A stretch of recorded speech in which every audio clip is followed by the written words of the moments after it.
Welcome to the Covenant Table, where faith meets faith, where truth meets grace, love needs boundaries, and every voice has room to breathe. Some silences are quiet invitations. Protect the signal.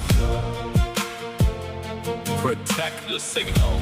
This is Rocky Dubrock. Okay, welcome to the Covenant Table, episode 7? 7? 8, 7, 8. No, I think it's 7. Okay. Jed's at a distance, so we'll see how that works. Okay, so today we're just talking about Winston Churchill, right? Yeah, what a way to start out the morning, huh? Yeah, they're going to turn into tanks, Korea, and, technology, and you name it. And that kind of led to, I was thinking about the man in the arena quote, but that was Teddy Roosevelt, which led back to Winston Churchill. I asked Gemini to pull up 3 memorable quotes, Winston Churchill's, that are equivalent to the man in the arena. And so we're going to cover that today. The first one, the direct sibling to the man in the arena, called, quote, "Never give in," unquote. It was delivered on October 29th, 1941 at Harrow School. The vibe: pure grit, philosophy, and practical endurance. This is Churchill's most famous statement on sheer determination. Delivered to schoolboys during the dark days of World War II, it transcends its era completely. Quote, he said, "Never give in. Never give in. Never, never, never, never, in nothing, great or small, large or petty, never give in, except to convictions of honor and good sense. Never yield to force. Never yield to the apparently overwhelming might of the enemy." Boy, that speaks to, it's brief, but it speaks to kind of a universal you could apply that to any struggle, right? Personal, professional, or historical. It definitely carries an unmistakable cadence that immediately grabs me. What about you? Well, that's basic stuff. I mean, he wasn't, a big talker, really. He just said it like it was, and a lot of people didn't like it, but when it came right down to it in the situation that he was kind of in all his life, that's what got him through, that kind of thinking. He was something else, that guy. Did you have that kind of thinking growing up, even early in life? Like, never give in, never give in, never. Yeah, we're more or less taught to never say never, and true, that can be true too, but when you're in a situation like the World War II situation, World War One, any of those big ones for sure, you couldn't give an inch. You just had to keep going. And did I have that? A little bit of it, but I read all Churchill's books and stuff like that, and why he turned out to be such a great guy is because he lived what he spoke about, and it was effective, and that war sure proved it. That's a good point. He was, even as I read that, I know that he was telling his truth at the time, right? I can just feel it. It reeks, and it makes sense for the era. It makes sense for the situation, the time he was in. Yep. And he still leaves room for this, except to convictions of honor and good sense, which I read as just your character, right? Your good moral character, or your sense of justice within, right? Your conscience.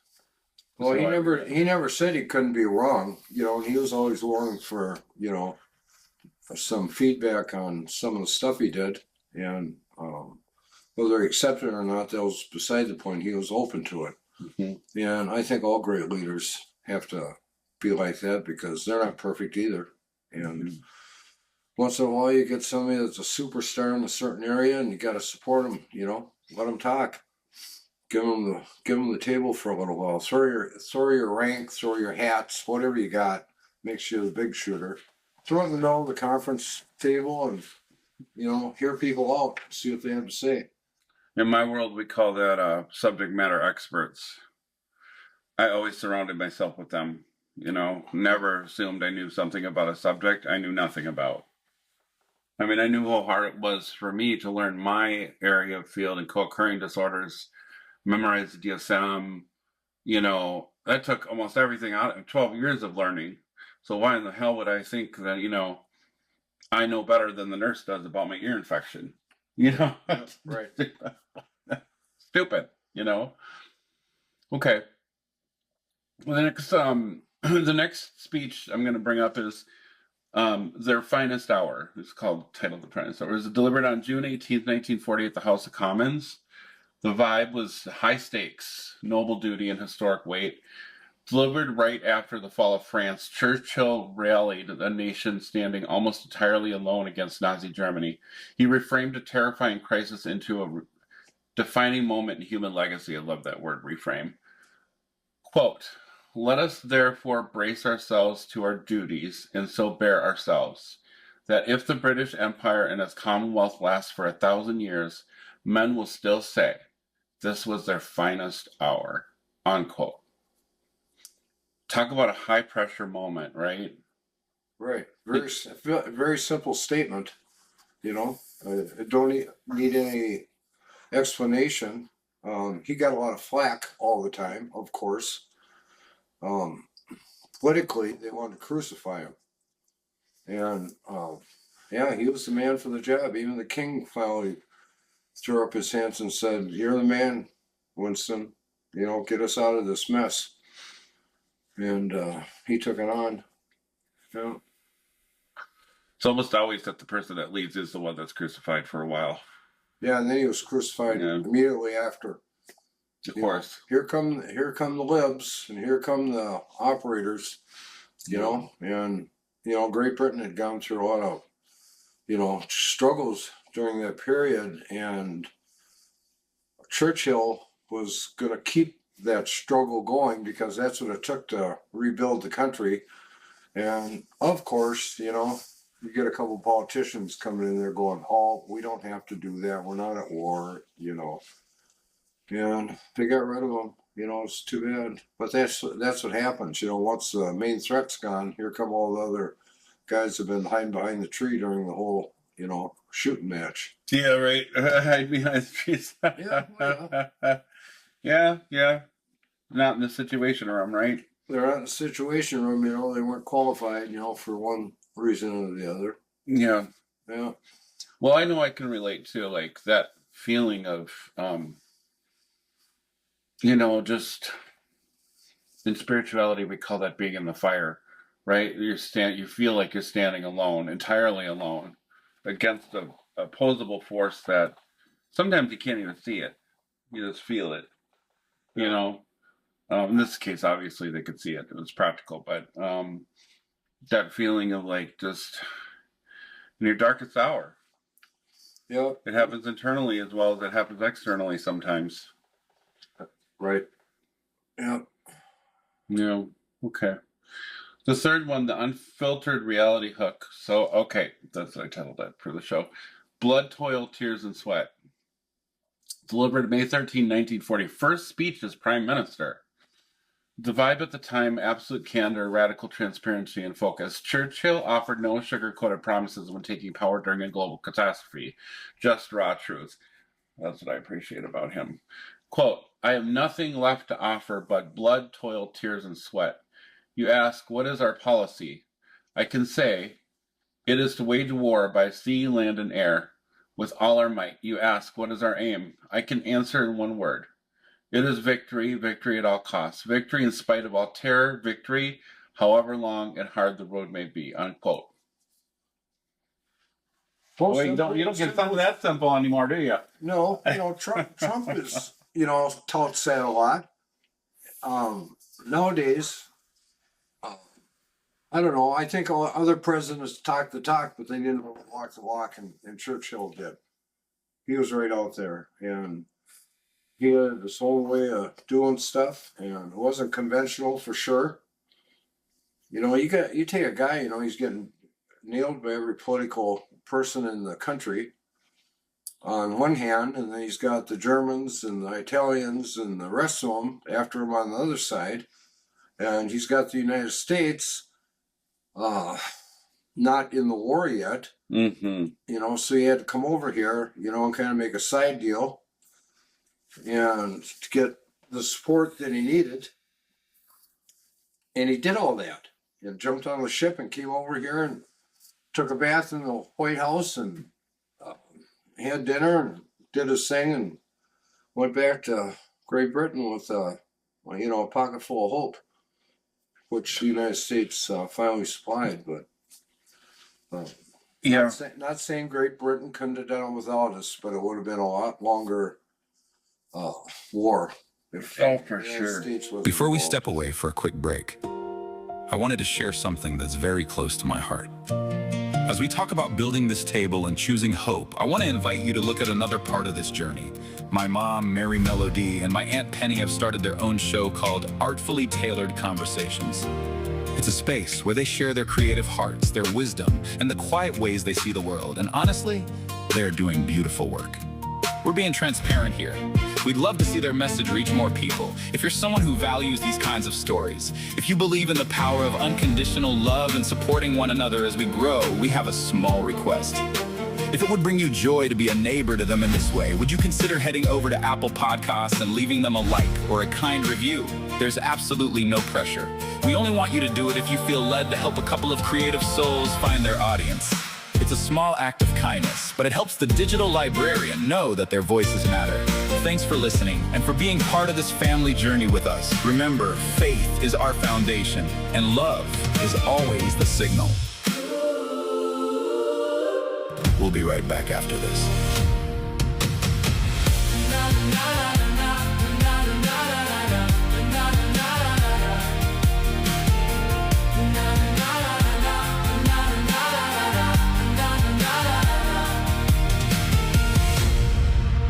Last night, you dreamed you were being chased by your third grade teacher through a Costco. You need answers. Introducing the Gobbler Spark Dream Engine, the dream interpretation system rigorous enough to run your 3 a.m. nonsense through clinical, Jungian, and biblical analysis all at the same time. I dreamed about losing my teeth. Turns out it means I'm losing my teeth. Very clinical. Is that flying dream about freedom? Is it about control? Or did you just forget to eat dinner again, Gary? Gary's not doing great. The Gobbler Spark Dream Engine doesn't guess, it interprets. Layer by layer, symbol by symbol, Costco chase scene by Costco chase scene. Built by Rocky Dubrock, tested on real dreams, some of them deeply concerning. Subscriptions open now. Before you fall asleep. And need us again.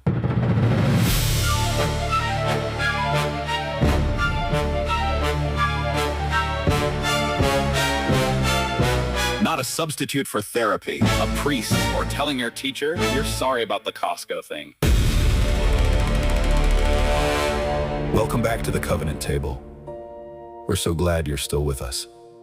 As we jump back in, I wanted to take a second to talk about the different ways I share my heart. You might have noticed some humor and satire in the commercials we just played. That's a big part of the other personal broadcasts I do. But I want to be clear.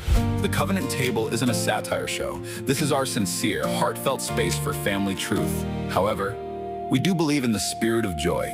Just as Jesus used parables to help people see the truth in a new way, sometimes a little humor helps us open a window to the heart. Sometimes when a topic is heavy or hard to carry, our hearts naturally want to put up a wall to protect ourselves. Psychologically, satire is like a gentle way of bypassing those walls. It's not about making fun of the truth. It's about using joy to open a window so we can look at the truth without being overwhelmed by the weight of it. It's a way of healing that doesn't always feel like therapy, but it does the work of restoration just the same. This approach is really just my humble effort, a labor of love to help facilitate and coordinate the signal for our family. I'm not here because I have all the answers, but because I want to help us all stay connected in peace. And I want to be completely transparent with you all. My name is Robert David Andrews, but for this show and my other broadcasts, I use the name Rocky Dubrock. This isn't to hide, but to act as a digital gate. It's a way to protect the sanctity of our family shared space while I continue my other personal work. If you're curious to learn more about that world, you can always visit my site at rockydubrockneocities.org. But here at this table, the focus is on protection and love. It takes time for a family to understand how all these digital pieces fit together, and I want to honor that process with honesty. Mom, if you're listening, I want you to know this isn't about ego or fear. It's an act of service to our history and our future. The laughter is just our way of being joyful in hope as we do the hard work of sharing our hearts as father and son. And for those of you listening in, we invite you to buy into this process with us, to see the heart behind the humor and the protection behind the persona. So, let's get back to the table.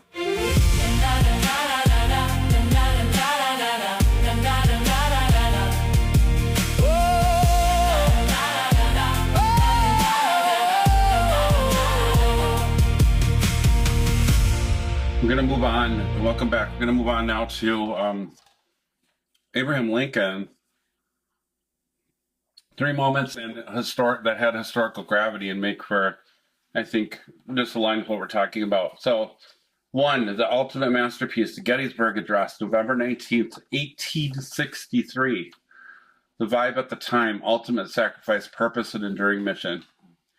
At just 272 words, it changed American history forever. The speaker before Lincoln spoke for 2 full hours. Lincoln spoke for 2 minutes, and no one remembers the first guy. Is that fucking true? Yep.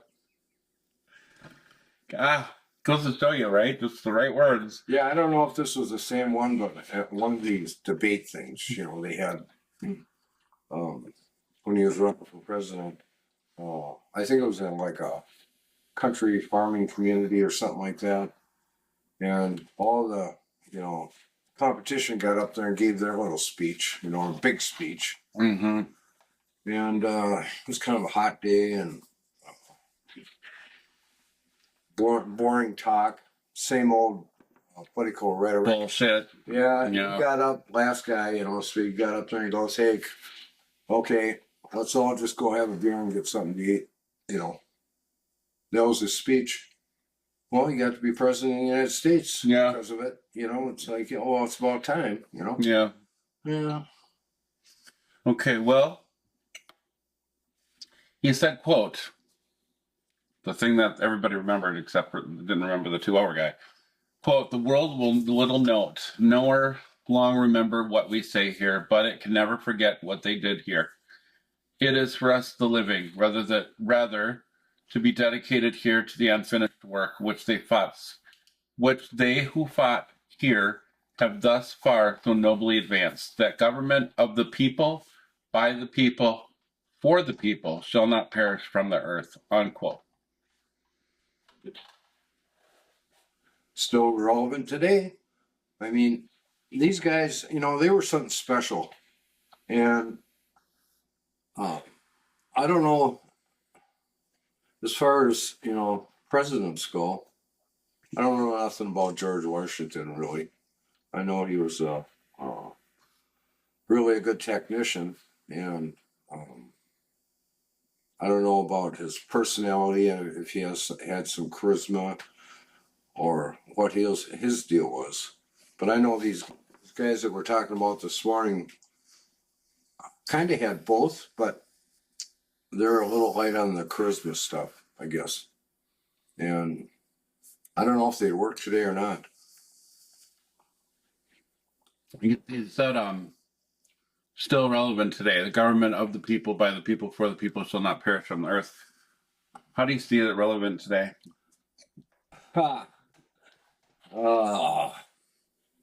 a quick question. Well, the United States, we're still in that, brand new country, comparatively to everybody else in the world, for one thing. That's fair. Still young. Yeah, republic, democracy, however they label it, has been tried before and it didn't work. Of course, this country was built on the backs of a lot of Europeans, people from China. It was multinational kind of refugees from all these countries. They got out of their own countries because of political dissident, or some were because of religious beliefs. It was kind of like either that or go to jail over there. And It was for sure a melting pot of people, and because of that, they brought all different kinds of ideas and work ethics. They weren't afraid of hard work, that's for sure. And now we're in a situation where uh,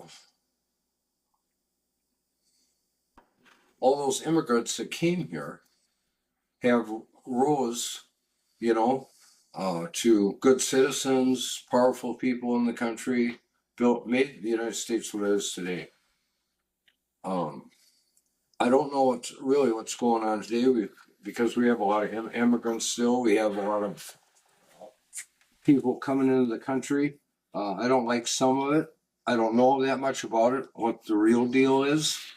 Uh, I don't think they have a handle on it for sure. Have we ever? I don't It's know. part of the beauty, I think, of the United States is it's always been messy. Well, sure. I think every great country that has a lot going on, as the United States does, it's messy in a lot of areas. It takes time to, iron it out, work it out. Yeah, it's still the greatest country in the world. If you don't believe me, just go live somewhere else. Even in Europe, you think you're free. You're not free. If you want to go into business in Germany, you need to know somebody. Your dad needs to be somebody. Have connections, and then maybe, just maybe, they'll let you start a business. You got all the boxes checked. Here, if you want to go into the cement business, all you got to do is go to Walmart, buy a cheap wheelbarrow and a square nose shovel, and maybe put a hat that's got your name on it, and go out and start pouring concrete. That's all you got to do. Yeah, right. Pay your taxes. Yep. Yeah. Okay. Fair enough. The second piece here is the grace under the. Okay, so the second inaugural address, delivered March 4th, 1865, it categorizes as grace under Firehook. The vibe, grace, reconciliation, and moving forward without bitterness. Delivered as the Civil War was ending and just weeks before his assassination. Lincoln didn't gloat or claim moral superiority over the South. Instead, he called for healing and shared responsibility. Quote, with malice towards none, with charity for all, with firmness in the right, as God gives us to see the right, let us strive on to finish the work we are in, to bind up the nation's wounds, and to do all which may achieve and cherish a just and lasting peace among ourselves and with all nations. Let me repeat that. With malice towards none, with charity for all, with firmness in the right. Because, I'm thinking about, at that moment, there's a lot of bitterness between the South and the North. I mean, we were murdering each other, right? To free the slaves. Yes, God gives us to see the right. Let us strive on to finish the work we are in, to bind up the nation's wounds, to do all which may achieve and cherish a just and lasting peace among ourselves and with all nations. Yep. I don't have nothing to add to that. He approached it right. He wasn't taking a victory lap. Like old George Bush did on the ship after they bombed the shit out of Iraq, and Afghanistan and everything. It was big, whatever. He was humble, and he knew that the war wasn't over yet. The real part of the war was coming in the rebuilding of the North and the South, and they still kind of spit back and forth at each other. Yeah, the dying part may have been coming to an end, but they're the direct assaults, right? Yeah. But sometimes the worst part of the war is the aftermath, the social changes and the bullying and It's just like Germany. It's the same thing. They got Womp pretty good. They technically lost. They were broke. They had no money. The country was in bad shape. They came and begged the United States for help. And the United States gave them the help through a McCartney Act or whatever the name of it was. And we financially gave them the money and helped them rebuild all their infrastructure and their manufacturing and the whole thing. If it wasn't for the United States, they'd still be like a third world country. And now, you know, We still do that. We still nation and we build. still, we Yeah. still do. And now, years later, they're back on their feet, and they won't even let us use the airports when we're in a flipping NATO type war. It's like, what? Wait a minute. You know, first you kicked us out of there. You took over all our forts. You know, you sold them to Siemens and these big companies that wanted that property. You know, and you more or less shut down the big PX. You know, and now we moved everybody over to Poland, who was more than willing to take us. And you know, it's like you guys forgot. You know, kind of why are you doing that to us? We had a good thing going over there. Berlin Wall came down. Oh, I don't know. I don't get people. You know, it's like now they're gonna start scratching their head because there's a threat from other countries over there in Europe, and they can't even defend themselves. Why? Well, the United States pulled out, kicked out. I mean, why would you do that? It wasn't like we're charging you or anything. They just wanted their own deal, I guess. Thought they could do it on their own. I don't think any country can do it on their own. They got to be united in some shape or form. January 27th, 1838. The vibe, internal strength, self-reliance, and dramatic tension. Delivered when Lincoln was only 28 years old. The speech, God, that's young. Yeah. The speech was, I mean, maybe not then, but the speech warned that a nation as strong as the United States could never be conquered from the outside, only from within. At what point, then, is the approach of danger to be expected?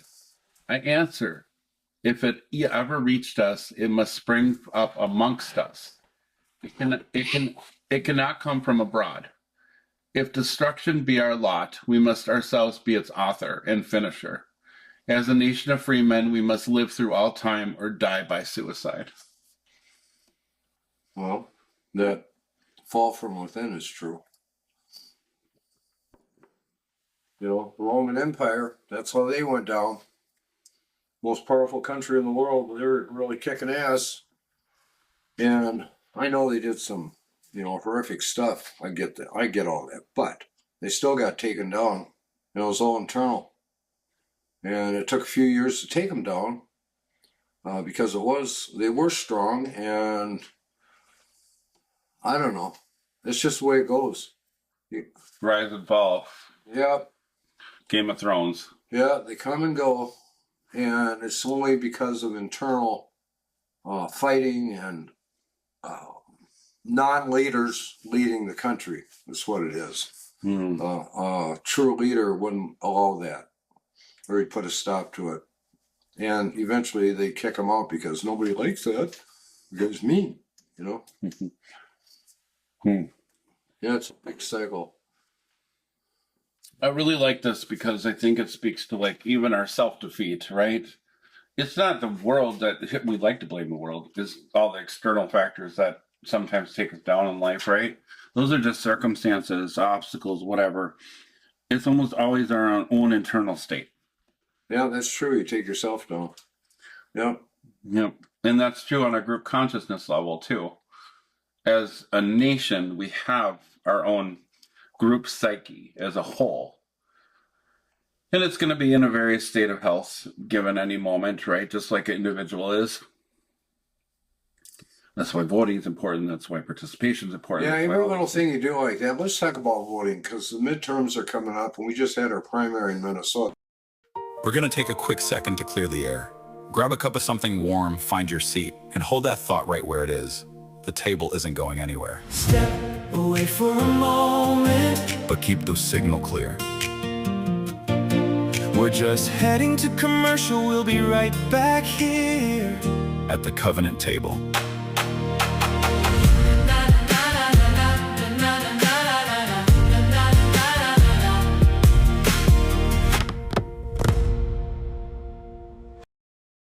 You have fragments of a song, a lyric, a memory, a melody, A sound you can hear but haven't built yet. first resonance passport. Develop the story, find the resonance, shape the raw material. Then Sigma Arc Studio Prompt Lab V2. Engineer the sound, Rhythm. texture, playable production. Then Rocky Release Generator. Build the song. Then Rocky Release Strategist. Single, EP, album, sequencing, metadata QA, and Suno burns the track. create it, document it, know what rights you have, then release it. And the covenant table, The table. where the engines meet. 4 engines, 1 creative pipeline, Suno for the final burn. From fragments to finished release. The Rocky Dubrak Neosities org, authorized by Yeshua HaMashiach, witnessed by the Sporong Andrews cloud of witnesses. The resurrection directive is the seal. Welcome back to the covenant table. We're so glad you're still with us. As we jump back in, I wanted to take a second to talk about the different ways I share my heart. You might have noticed some humor and satire in the commercials we just played. That's a big part of the other personal broadcasts I do. But I want to be clear. The Covenant Table isn't a satire show. This is our sincere, heartfelt space for family truth. However, we do believe in the spirit of joy. Just as Jesus used parables to help people see the truth in a new way, sometimes a little humor helps us open a window to the heart. Sometimes when a topic is heavy or hard to carry, our hearts naturally want to put up a wall to protect ourselves. Psychologically, satire is like a gentle way of bypassing those walls. It's not about making fun of the truth. It's about using joy to open a window so we can look at the truth without being overwhelmed by the weight of it. It's a way of healing that doesn't always feel like therapy, but it does the work of restoration just the same. This approach is really just my humble effort, a labor of love to help facilitate and coordinate the signal for our family. I'm not here because I have all the answers, but Because I want to help us all stay connected in peace. And I want to be completely transparent with you all. my name is Robert David Andrews, but for this show and my other broadcasts, I use the name Rocky Dubrock. This isn't to hide, but to act as a digital gate. It's a way to protect the sanctity of our family shared space while I continue my other personal work. If you're curious to learn more about that world, you can always visit my site at Rocky Dubrock Neocities.org.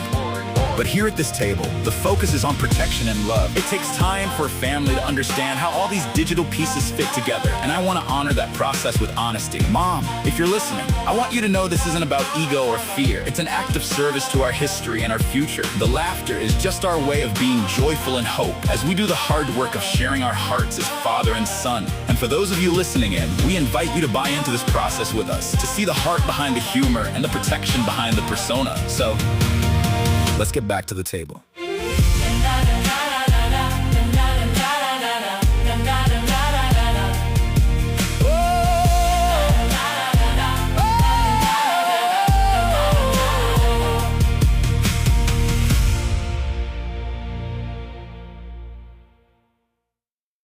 Okay, let's talk about it. Yeah, I mean, you get, oh, hey, you going to vote today? Oh, no, it's just a primary. It don't matter anyway. You get a lot of that shit, And yeah, it does. Your vote counts. It counts whether they cheat or whatever, but it counts for you because somebody died for you to provide that freedom. You owe it to those folks to go Agreed. vote. Yeah. Take 10 minutes, go flipping up to Linden County Township, sign in, vote, get out of there. You're home having coffee within a half hour. Here in Minnesota, where I live, that's all it is. A lot of people don't do it. Oh, we got to work. Oh, yeah, but it's open until 8 o'clock. You make happy hour at 5 o'clock every day without a problem, but you can't make the voting poll on the way. Whatever. How do you really feel about this, Dad? Yeah, I think you got to do the little things. The grassroots. No, you're right. It has some say, and if you don't vote, then you can't discuss politics. You can't have an opinion. If you didn't vote, just shut up. You have nothing to say.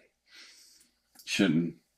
You shouldn't. You're not participating. Even people that vote, a lot of those shouldn't have nothing to say either. But, at least they have the right to say it because they voted. Yeah.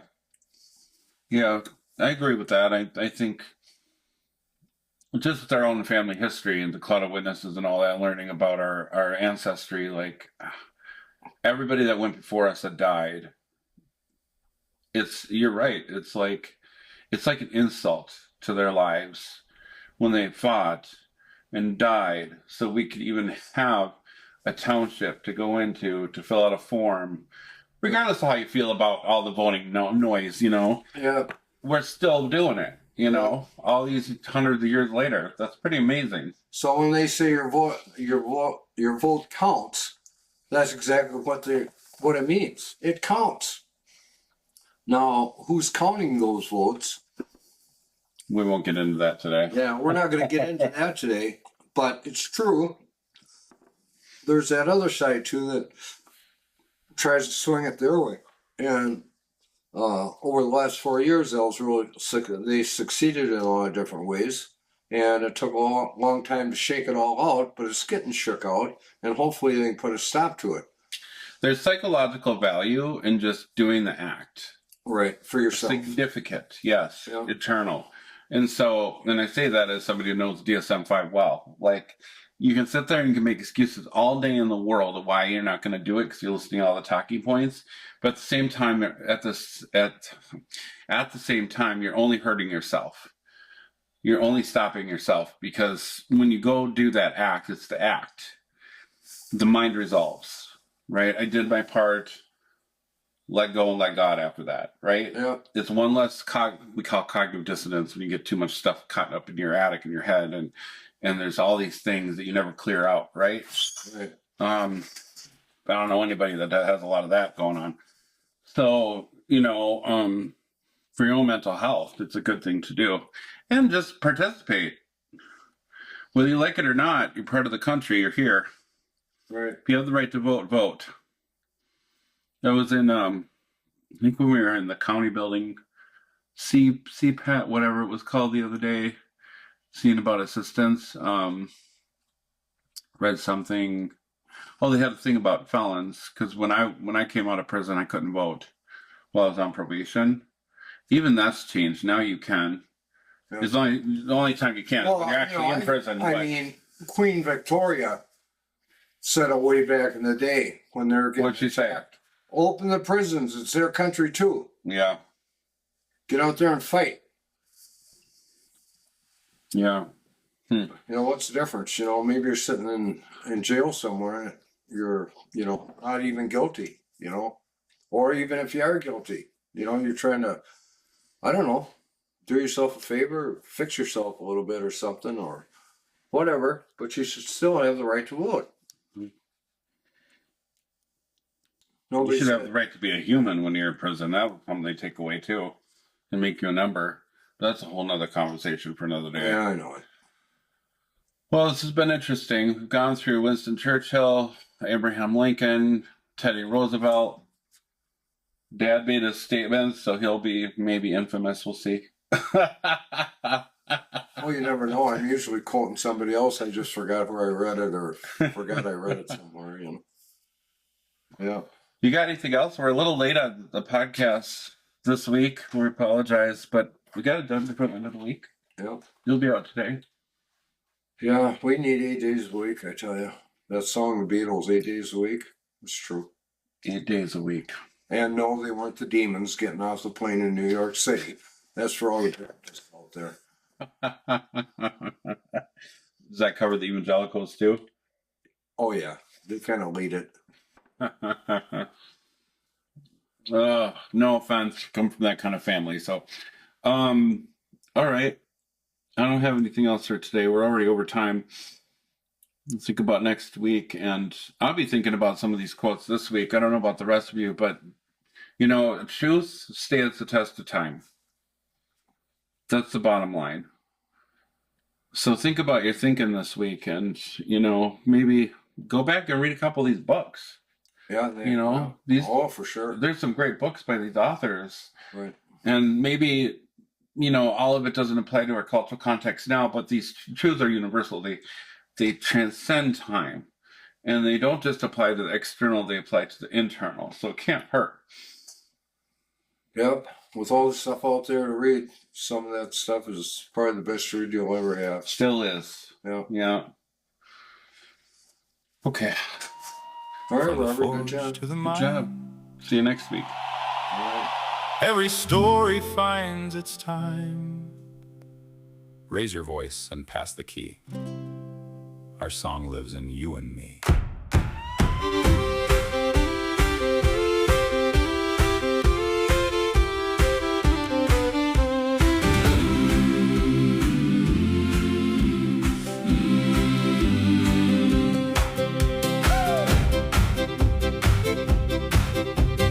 Grandma brought the harmony, Grandpa brought the tune. One side forged the iron bright, one worked beneath the moon. One knew fire, one knew stone, one learned strength when standing alone.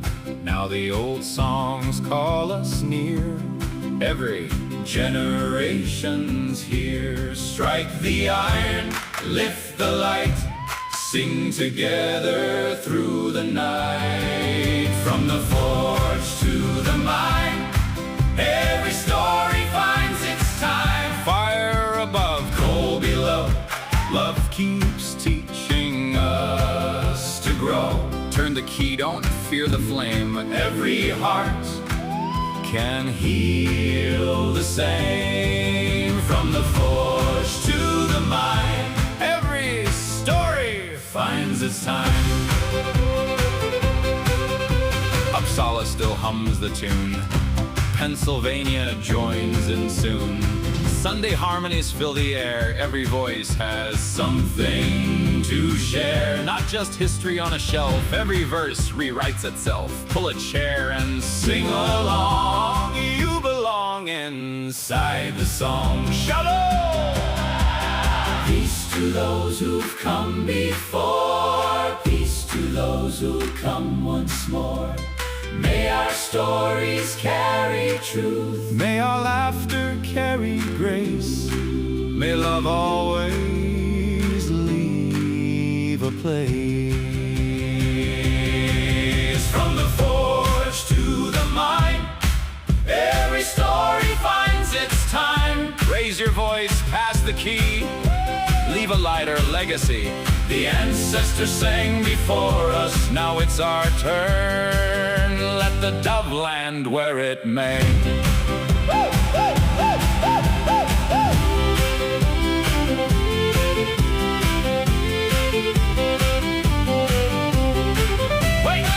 Wait, don't roll the credits yet. Ladies and gentlemen, one final announcement from the Kingdom Theater. If you've been decoding every symbol, every silence, every joke, remember, not every silence is a puzzle. Some silences are invitations. Looking for the director's commentary. The Dove Protocol continues after the credits. Some stories are sung, some are discussed, some are simply lived. Before you laugh at another family story, remember your own table.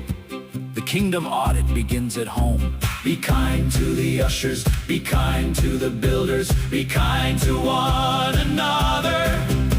The lights stay on, the coffee is warm, the builder is still building. The story continues. Oh! One more thing. The director's commentary remains open. Until next time. End transmission.